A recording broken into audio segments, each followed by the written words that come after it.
Hello students, we are continuing MCQ based on case scenario. So this case scenario based on lease under English 116 and major topic is modification of lease which is decrease in scope of lease. So let us see data given in this scenario. So we are given that lessee enters into a 5-year lease for 5,000 square feet of office space. The annual lease payments are rupees 50,000 payable at the end of each year. And the lessee's incremental borrowing interest rate at the commencement date is 6% per annum. At the beginning of year 3, lessee and lessor agree to amend the original lease to reduce space to only 2,500 square meters from the end of the first quarter of year 3. The annual fixed lease payment from year 3 to 5 are 30,000 and lessee incremental borrowing rate at the beginning of year 3 is 5% per annum. So how should the said modification shall be accounted for by the lessee? Now different MCQs are given. Like number 1, determine the amount of initial value of lease liability and ROU asset at commencement of lease. तो पहले हमारा original है कि कितनी value आपकी books में है liability और ROU एसेट की. तो लेकर सी डाटा देखते हैं जो आपको मेंशन किया है. लेसी ने एंटर की है lease for 5 years, 0 time period है आपको और ये आपको मेंशन किया है. तो उसके लिए आपने एक ऑफिस की स्पेस ली है 5,000 square meter. Office space for 5,000 square meters और उसका जो लीज पेमेंट है आपकी lease rent which is called 50,000 per annum और ये अपने एंड में पे करना है and this is for 5 year. और लेसी का जो डिस्काउंट रेट है दिस इज 6% पर एनम. ये हमारा ओरिजिनल क्वेश्चन है, ये आपको मेंशन किया है. उसके बेस पे कैलकुलेट करते हैं MCQ नंबर 1 में. So what is the value of lease liability and ROU asset that is equal to present value of lease payment. So what is value of lease liability and ROU asset. So this is at commencement of lease. So its basic definition is this is equal to present value of lease payments by lessee. जो भी लेसी ने lease की payment करनी है तो इसमें आपको जो मेंशन किया है 50,000, इसको मल्टीप्लाई कीजिए present value factor for annuity. ये आपकी एन्युटी बन जाएगी 5 साल की. हर साल आपका लीज रेंट सेम है at 6% for 5 years. So 50,000 into annuity factor at 6% for 5 years. So 1 divided by 1.06 for 5 years.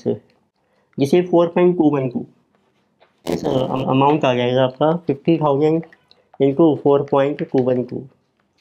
So rupees so 210,600. So this is value of lease liability and ROU asset at commencement of lease. So you can see which option is correct. Answer is option number A. Next we have second MCQ. Now we are asking calculate the gain or loss due to reduction in scope of lease at beginning of year 3 on basis of original lease term. क्योंकि आपको mention किया था in beginning of year 3 में अब आपने जो office space है वो आपने रिड्यूस कर दिया है टू ओनली 2,500 स्क्वायर मीटर. तो it means this is second year and हो गया है. अब आपका बिगिनिंग ऑफ 3. तो ईयर 3 में आपकी जो स्पेस है this is reduce to space now is 2,500 square metre. It means 50% आपकी स्पेस रिडक्शन हो गई है. तो उस केस में क्या होगा 50% लायबिलिटी और 50% एसेट को हम अपनी बुक से एलिमिनेट कर देंगे. तो पहले आपको कैलकुलेट करनी पड़ेगी what is value of this lease liability and ROU asset eight end of second year. तो वो कैलकुलेट करते हैं. What is value of lease liability and ROU asset. This is at end of second year. End of second year means this is beginning of year 3. Beginning of third year. जब आपका scope reduce हो रहा है तो let us show lease liability के लिए schedule बना लेते हैं. लीज लायबिलिटी शेड्यूल तो आपको शो करना है फॉर 2 years ओनली. तो year 1 and 2. So what is our lease liability outstanding in the beginning? Beginning में देखो अभी आपने कैलकुलेट की थी 210,600. उसके ऊपर फिर आपका इंटरेस्ट ड्यू हो जाएगा. तो that was at the rate of 6%. This is 210,600 into 6%, 12,636।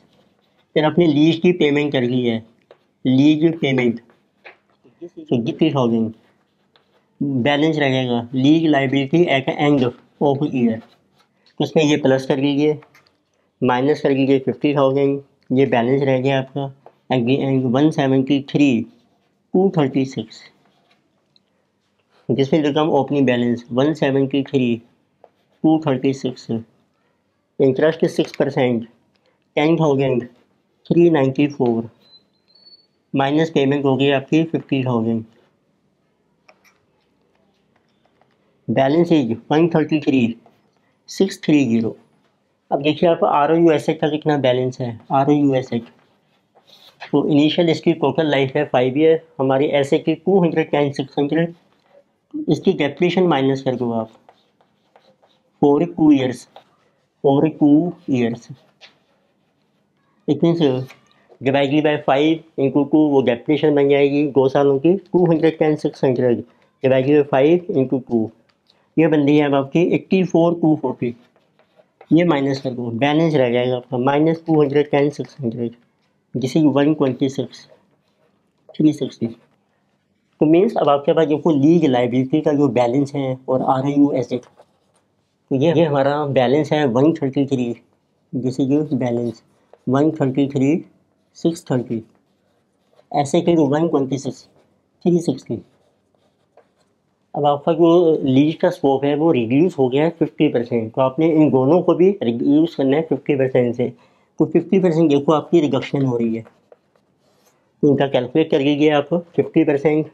तो this amount is 63,180 and this amount is 133,630, तो डिवाइडेड बाई 2, 66,815 प्रोड्यूस कीजिए। तो एसेट आपकी जो है क्रेडिट हो जाएगी, लीज लाइबिलिटी देखो आपकी डेबिट हो जाएगी।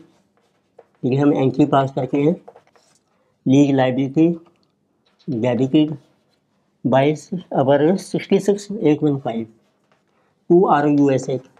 एसेट को आप रिड्यूस कर लीजिए 63,180, बैलेंस आपका आ गया गेन, ये आपका ट्रांसफर हो जाएगा PNL में, तो किसी our gain. So gain is 66,815 minus 63,180, this is 3635। This is what we are asking, calculate gain और लॉस। तो आपका आंसर है there will be gain of 3635 due to our reduction in scope of lease. Now you can see which option is correct, answer is option number B. Next we have third MCQ. Now they are asking calculate the change in carrying amount for lease liability and ROU asset as on modification date after reduction of scope of lease. अब आप देखो, अब आपका जो year 3 का beginning है, अब आपका स्कोप रिड्यूस हो गया है, पर उसका लीज रैंक अब आपका रिवाइज हो गया है, और आपका डिस्काउंट रेट भी देखो आपका चेंज हो रहा है। तो आपको देखो मेंशन किया था, अब लीज रैंक है आपका 30,000। Now from year 3 to years 3 to 5, now our lease payment, or we can say lease rent, it will become 30,000 for reduced space, और जो डिस्काउंट रेट है ये आपका हो गया 5%। तो मीन्स अब आपको कैलकुलेट करनी है what will be new lease liability, तो what is revised lease liability. तो ये हम कैलकुलेट कर रहे हैं in the beginning of third year, तो this is beginning of year 3। तो पहले कैलकुलेट करके हैं रिवाइज वैल्यू क्या होगी आपकी। अब आपको थर्ड फोर्थ फिफ्थ 3 साल का जो लीज रेंट है वो आपको मेंशन किया है, तो इसको मेंशन कर रहे हैं years 3 to 5, what will be lease rent 30,000। इसको आप कैलकुलेट कीजिए इसकी present value at end of second, means third year के बिगनिंग में। तो आपको लेना है present value factor for NP at 5% for 3 year.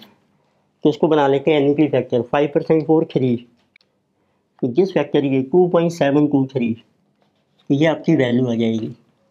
तो दिस इज 2.723 टाइम्स 30,000, तो this value is 81,690।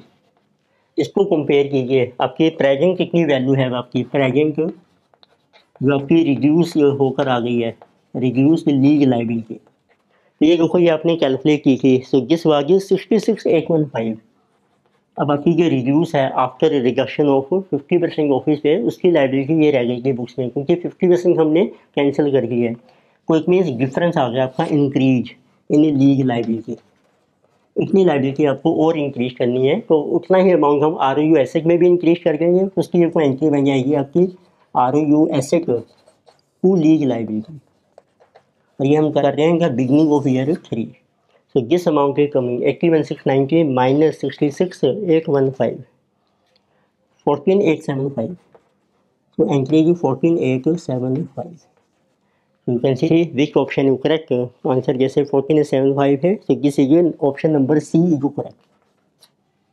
Next to fourth MCQ there are calculate interest expense and depreciation on ROU asset for year 3 after modification of lease. तो पहले calculate करके देखो आपकी lease liability कितनी है and are you asset. तो but अगर revised value after reduction in scope, revised value ये आपकी देखो रह गई थी 50%। लीज लाइबिलिटी थी आपकी बुक्स में जिस वजह 66,815, अमाउंट आपके सभी रुपीज़ में चल रहे हैं, और जो आर यू एसेट है उसकी वैल्यू है 63,180। अब आपका फ्यूचर में लीज रैंक रिवाइज हो गया, डिस्काउंट रेट चेंज हो गया, उसके कारण आपने ऐड करना है increase in lease liability, double एलिज लीज लाइबिलिटी। ये जो अभी हमने इंक्रीज किया है 14,875, ये दोनों में ऐड हो जाएगा आपको। तो जिस विल पर न्यू वैल्यू, ये आपकी आ गई न्यू वैल्यू, जिसकी की बिगनिंग ऑफ ईयर 3 के बिगनिंग में। तो let us see how much is our liability 66,815 plus 14,875, 81,690 and 63,180 plus 14,875, 78,055। अब आपका लीज लाइबिलिटी में इंटरेस्ट ड्यू हो जाएगा, वो आपका ऐड हो जाएगा इसमें, add interest due at the rate of 5%। अब आपका नया डिस्काउंट रेट है इसमें this one is over 5%. So on this you calculate 81,690 into 5%, 4,085। तो ये आपका आ गया इंटरेस्ट एक्सपेंस। सेकंड वो पूछते हैं डेप्रिसिएशन कितनी है। अब आपकी जो रिमेनिंग लाइफ है वो है अब आपकी 3 साल की लीज, इसको अब हम 3 साल में डेप्रिशिएट करेंगे। तो आपकी न्यू डेप्रिसिएशन आ जाएगी 78,055 डिवाइडेड बाई 3, जिसे 26,018, ये आपकी डेप्रिसिएशन है। तो now you can see which option is correct. Interest is 4085 and depreciation is 26018। Answer is option number B जो करेक्ट। तो next they're asking fifth MCQ, calculate value lease liability and ROU asset at the end of year 3। अब आपने देखना है कि कितना balance है अब आपका, जिसे एमसीक्यू नंबर 5, जिसे balance at end of year 3 for lease liability and ROU asset. तो लीज लाइबिलिटी में देखिए ये आपका इंटरेस्ट ड्यू हो गया है, इसको ऐड कर रखे हैं। तो total amount is becoming 81,690 plus 4085, तो दिस अमाउंट इज 85,775, और इसमें से माइनस कर दो लीज रेंट जो पे किया है आपने, लीज पेमेंट थर्ड ईयर की, अब वो हो गई आपकी 30 हो गई। तो बैलेंस आ जाएगा आपका lease liability 55,775 eight the end of third year. तो नेक्स्ट अब आपके पास है एसेट। एसेट में से ये डेप्रिसिएशन आपकी माइनस हो जाएगी, तो वो बैलेंस आ जाएगा 78,055 माइनस 26,018। तो value of this asset is 52,037। तो our answer is lease liability 55,775 at end of year 3 and ROU asset is 52,037। Now you can see which option is correct. So answer is option number C.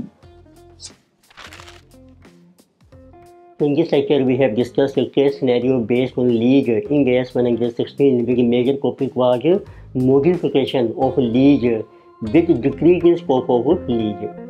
Further copy we will continue next lecture. Video आपको अच्छी लगे subscribe कीजिए, recommend कीजिए, share कीजिए। Thank you.